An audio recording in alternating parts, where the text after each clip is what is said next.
TitleMatchNetwork.com.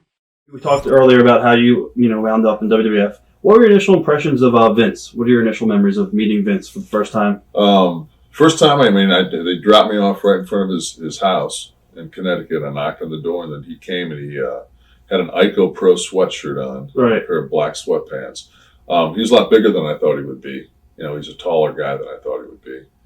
But to me, it was like, if you're a baseball player and you're in the minor leagues, it'd probably like be the equivalent of opening the door in Steinbrenner, being there. I mean, he's, Vince is pretty iconic in our business. But he was very nice, very personable, and brought me in. And JJ was there, Pat was there, and Bruce Pritchard was there. Right. And they just kind of ran, and to me, it's just like they kind of had an idea of what they wanted to do with me, 6, 8, 10, 12 months ahead of time, which they used to do back then. And this is, here it is, basically you're talking to somebody that's kind of a, almost like a god in the wrestling business. Like, if he says this happens, it happens. And, he sat there and said, basically, this is the path that we want you to take. I was going to ask you what was promised and as far as direction and titles. Just that I would matter, And, it was key, a lot of things that were key in my career. One of the keys were that they were under that drug scrutiny. Right. And I was clean at the time. I was, I'm clean now. I mean, I'm right at 300, 305 pounds without taking anything.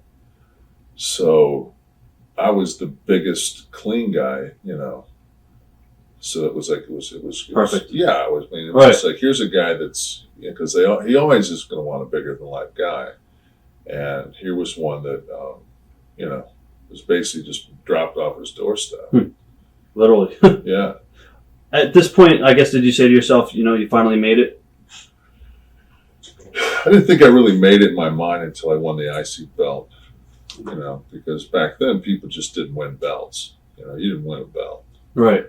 Guys just, kind of winning a belt was kind of, that was kind of when you made it. So I worked a lot. This is back when you were on the road. I think I worked 27 of the first 31 days I was there. How did Vince change during his trial?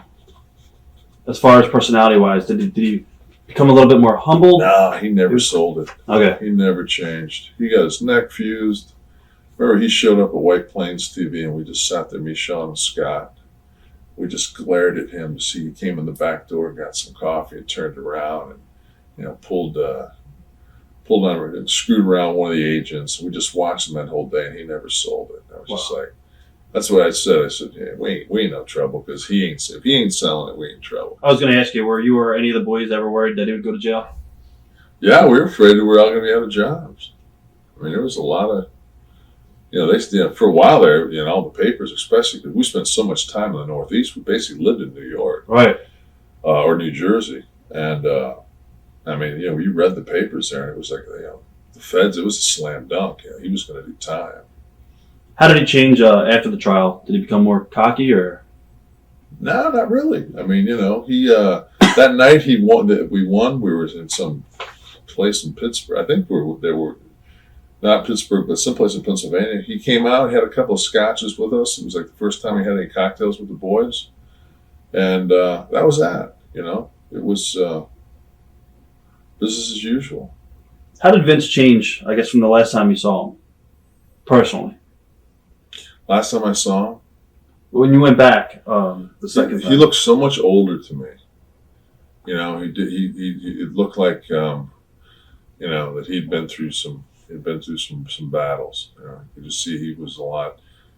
And, he was getting older, I often think, because I've been successful and had money, that other people in my family that aren't as fortunate have sometimes came to me for things. Right. And a lot of times you feel financially, you feel responsible for people that are in your family. And say my family's, 17, 18 people, and maybe 8 of them are somehow financially I'm kind of responsible for, whether they live in a house of mine or something like that. And to think what it must be like to get up every morning and have several hundred people that you're responsible for, and of those several hundred people, they've all got 20 or 30 Right. people in their families that they may be, you know, I mean, that to have that much pressure on a daily basis that he's responsible for.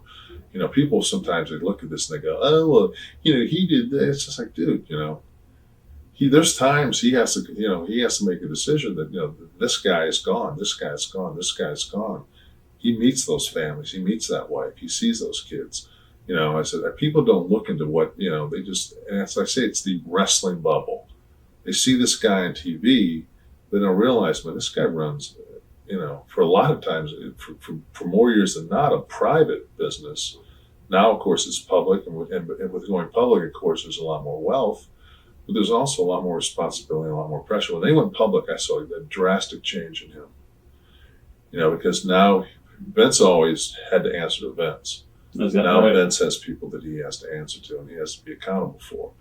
So that, you know, I think that, I bet you in retrospect, he would probably, I don't know, it's a lot of money, $1 billion, but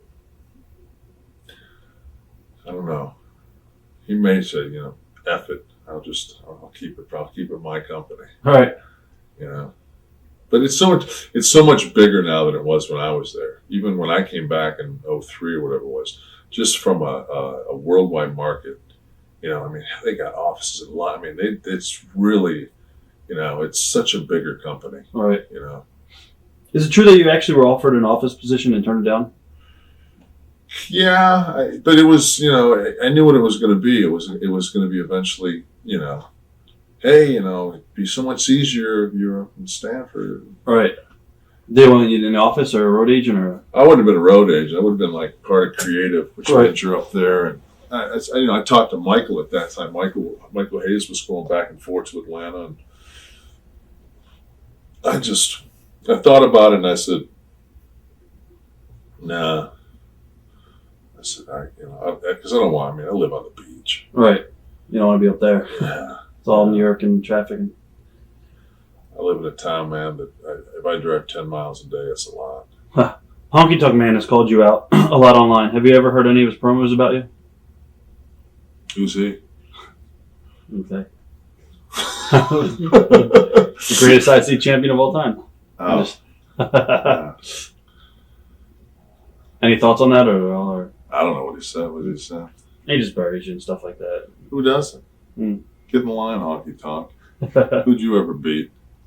Not me. Do you think TitleMatchNetwork.com